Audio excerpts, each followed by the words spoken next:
small, small town with a promise to keep. Hey everybody, Hillbilly Rick here. I'm going to take a few minutes to tell you about my life. Born in Evansville, 1948 on a Good Friday, when tornadoes hit Evansville. Grew up in a family with 3 kids, and mom and dad worked really hard. I got to college, went to IU, got an accounting degree, became a CPA, and found out that I didn't really like it. So from that I became controller for Bryant, head back in Indianapolis, and then I missed Evansville so much that I moved back. And that was during the early 70s. During that period I started listening to music more and more, and as the 80s became on, as I traveled, we'd find they were dancing in certain bars or clubs, and around Evansville we would go in and we would teach a dance that we had learned maybe the week before. I would write them down on the back of a placemat, and I'd go like right with my right foot and pointing right or left, and I'd write the dance down that way. And I'd get there and I'd say, hey guys, I got this song and the dance, and we'd go through and do it. And as the 80s, we did a couple fundraisers along the way. Also did some for the JCs, even in the 70s. Wow. Anyway, then we started doing St Judes fundraisers probably in the 80s, and I found that country dance was the first positive change I'd seen in American families, that people were dancing together with their kids. It was a great thing. So I got more and more into teaching it, bought equipment to have my own dances and teach it. And I said, no alcohol and no smoking at any of my events. And my other competitors said, oh, you'll never succeed. Well, all of a sudden I had an average class on a weeknight of probably 300 to 500 people. And on Saturdays we'd have some big dance somewhere, up to 1,000 or 2,000 people. Shoe Carnival liked what I was doing so much that they would rent the Gold Center that hold over 1,000 people, and it would become, and one of the radio stations, they would line up to support it. So it'd be WBKR radio and Shoe Carnival present for American Cancer Society a dance with Hillbilly Rick, and we'd do it. And as the years went on, in 94, I got a song called Baby Likes to Rock It during the day, got the release, kept hearing it in my head. I turned it on where I was getting ready to teach. All of a sudden my feet started doing a dance. It was time to start the class, and I said, hey, and I'd never choreographed a dance before. I said, would you like to learn a new dance? And they said, yeah. So I taught Baby Likes to Rock It an hour after I created it. We didn't have the internet then to send dances out, so we mailed it out on 10, 12 copies to different instructors I knew. And lo and behold, it became one of the biggest dances in the world. In fact, it's set to Guinness Book of Records with over 12,600 people doing it in Japan, I think in 1994. And then the record labels called me and said, what are you doing in southern Indiana? We were so far ahead of California and these other places. You're the #1 per capita country music in the world, and what are you doing there? And I explained to them. So all of a sudden they came to me in January one year and said, listen, you've got 9 days. You're going to do the country market, for the country music market. You're going to do a promotion for Garth Brooks for his first 4 shows of his 94 tour. You got 9 days to set it up. They rented the local stadium, 1 hour on Prime TV, 5 hours on simulcast, and we rented Roberts Stadium, and the temperature dropped to almost 0, but we packed it. I had probably 1,000 people dancing on the dance floor, you know, and it was incredible.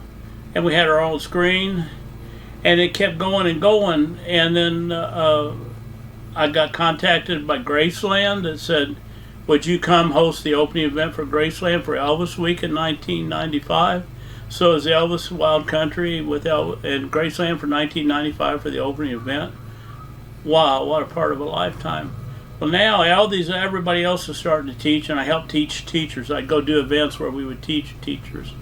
And I sometimes I put a curtain between the teacher and the students to show that the students aren't always going to be able to see you, so you need to really explain what you were doing. And I had a lot of fun doing that.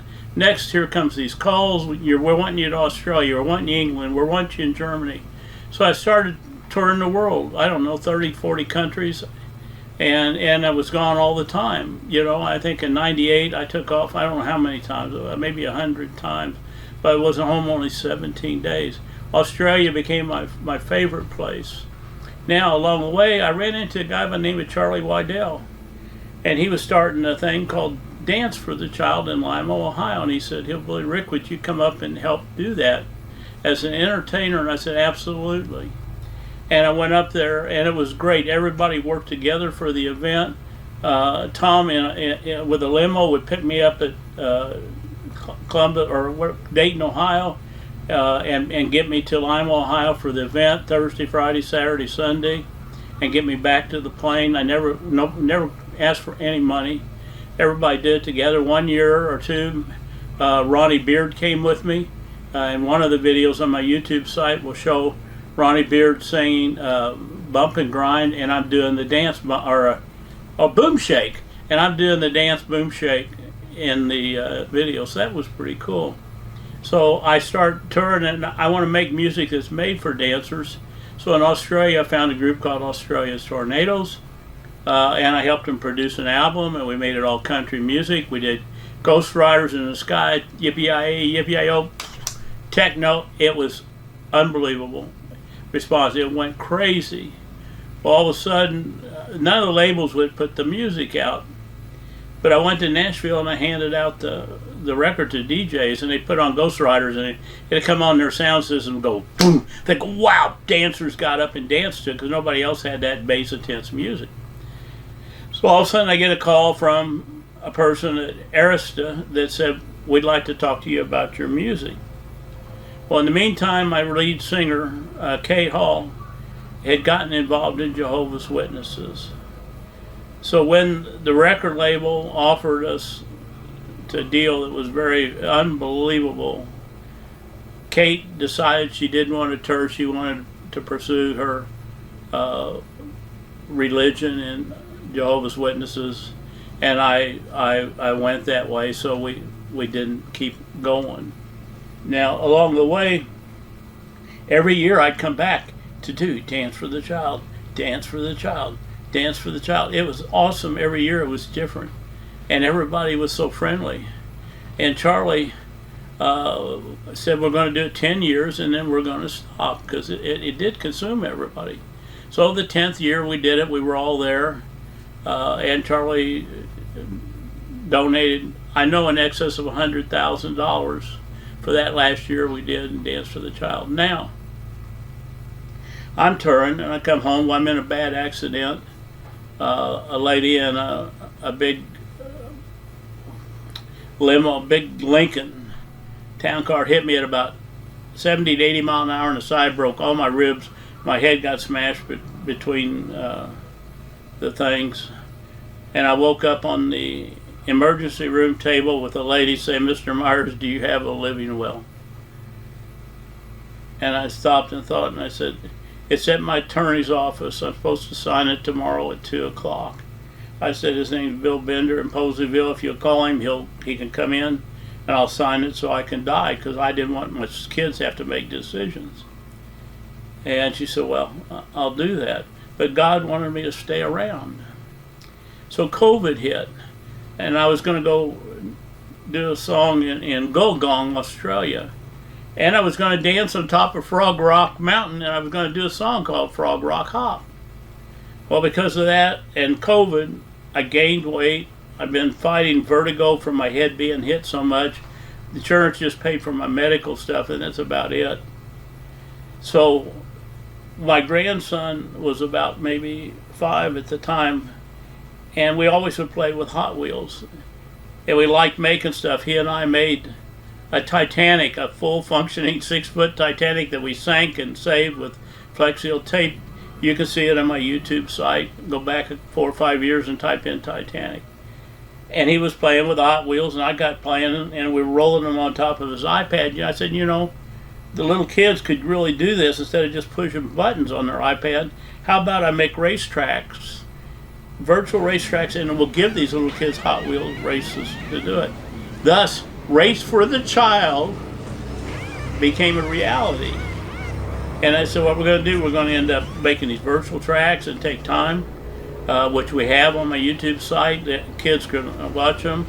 One of them I posted about a year ago, has 250 or 60,000 views. Kids are loving it. And I wanted to write a song called Race for the Child. So I got with my friend Jake Burton Music in Nashville, and we brought another songwriter in, so the three of us together wrote this song, Race for the Child, that came from Dance for the Child, Charlie's Dream thing. Now we've got this song just about done. We've got Craig Smooth the Art making me an animated music video of Race for the Child, so that's coming.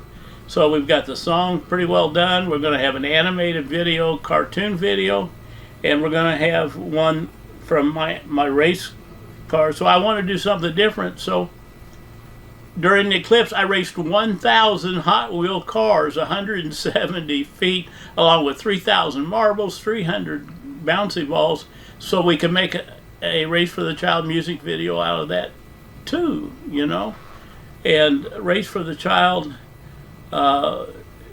was born, and we're working on it now. Along the way, I built a trailer that holds 250 foot of 6-lane track. The tracks only are one wide with Mattel, but a friend named Tech Connect made me 6-lane connectors, so we could have a 6-lane wide track thanks to Tech Connect.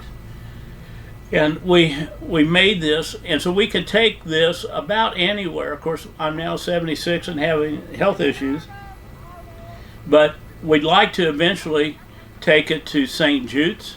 We'd set it up, whatever space they have, set up the race. I bring all the Hot Wheel cars down, we'll give them to St Judes. People come out, donate money, get a Hot Wheel car, they'll race it, and I already bought trophies to give out. So that's what our whole end up goal is to end up to having a song, because it's the first positive song about cancer that I've ever heard. When we started back 20, 30 years ago, we were only successful 25%. And now we're up to about an 80% success rate. And I think that's phenomenal. I think we need to let people know that what they're doing is helping, and they keep helping. So in this video, we name some of the children's names that we've come across over the years that have been involved with cancer. Now, my involvement with cancer involves my dad and my family too. We've all had these things come along. My dad in 1976 had cancer in his lymph nodes and his larynx. They took out his larynx, said, nope, it's in lymph nodes, nothing you can do. So I asked the surgeon, I said, is there anything new we can do? And by gosh, God was there. He says, yep, next week we got a new thing coming into St. Mary's Hospital, a radiation machine. So I took Dad home on Sunday and basically said goodbye. I was at the hospital about 5:45 at Monday morning. I found the room where the radiation machine was. Guy walked up with 2 keys about 10:45 in the morning. Go in. I pushed my way in behind him. I said, is that your radiation machine? He goes, yeah. What do you know about it? I said, well, my dad's going to be your first patient. So my dad became the first radiation patient at St. Mary's Hospital in like March of 1976. He ended up living 32 years. He was totally cured. So there's a lot out there, and we're progressing and we're progressing. So now it's time for you to help more and more. Help St. Jude's, help the Shriners, help Riley's, help all the children's hospitals around the world. And if you'd like to do a dance event called Race for the Child with your dance groups, I'll supply you 75 or 100 Hot Wheel cars to give away and a little bit of track to race them on. And you'll be able to have my Race for the Child song and dance that we're making for little kids and adults both. So we'll have Race for the Child song, we'll have Race for the Child dance. We're going to have these virtual videos that kids can race their Hot Wheels on. We're also going to have these outdoor events where we actually race Hot Wheels on a long track off of a trailer. what else can we do? So if you want to be involved, the main thing is let me know what you need. If as this goes, please subscribe to my Hillbilly Rick YouTube.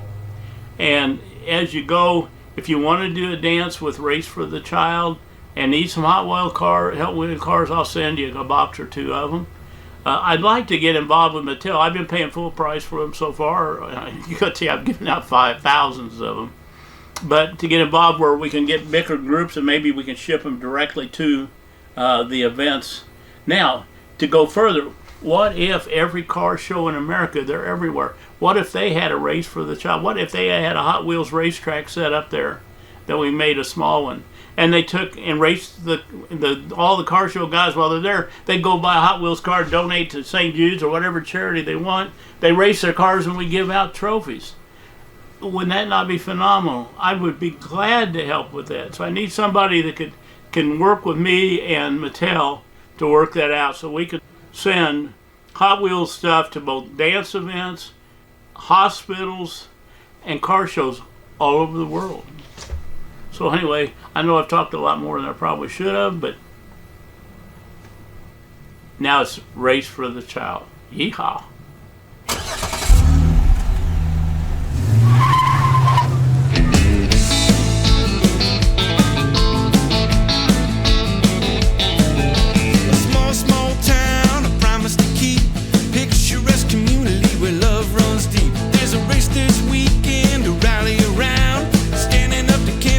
Kicking it down through these winding roads and sunlit lanes, conquering miles and breaking the chains. Gonna put on their suits, strap in their seats in a small, small town with the promise to keep. Mickey, Ed, Fred, Ned, Ted, Haley, Billy, Molly, Holly, Terry, Harry, Zoe, Chloe, Katie, Linda, Johnny, Crazy, Timmy, Tommy, Charlie, Andy, Betty, Freddie, Rick, Nick, Javier, young races everywhere. Big deal in a town this size. Jimmy's in the stretch, leaving cancer behind. Just past Mary and Sally Mae, there's a miracle happening every day. Nurses in the grandstands cheering them on. Doctors in the pits, keeping them strong. Racing these cars and changing these lives. It's a big deal in a town this size. We're gonna race this race all around this track. We're gonna keep on cheering each and every lap. Listen to the crowd as they put on the miles. They're gonna make us proud in a race for the child.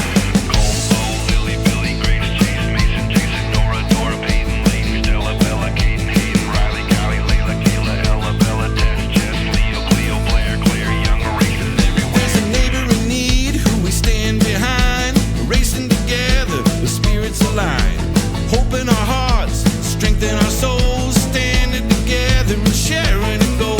Every lap we take, we're changing the game, tearing down walls, shouting the name, racing side by side across the finish line for our neighbor in need who we stand behind. We're gonna race this race all around this track. We're gonna keep on cheering each and every lap.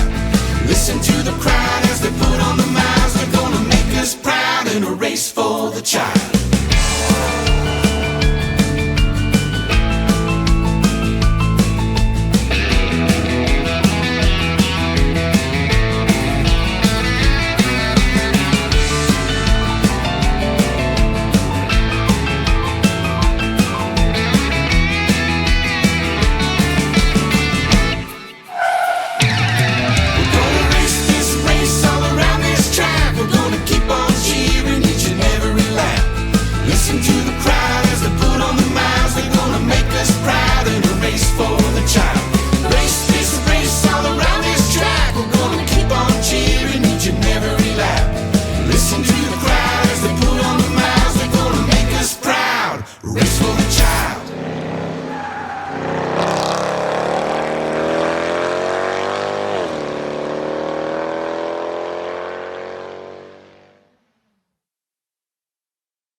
Everybody this year, find a neighbor or a friend that needs help, and please help them.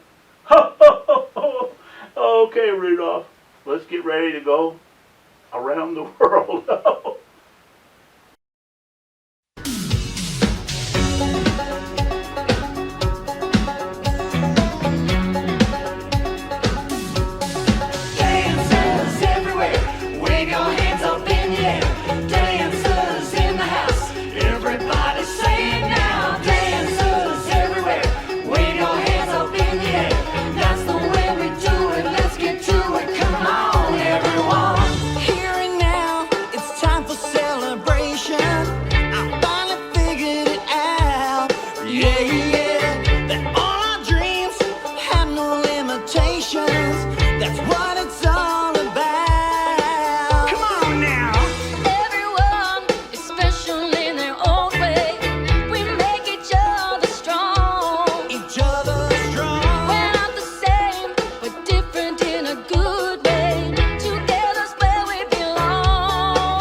together. Come on, let's have some fun together. We're there for each other.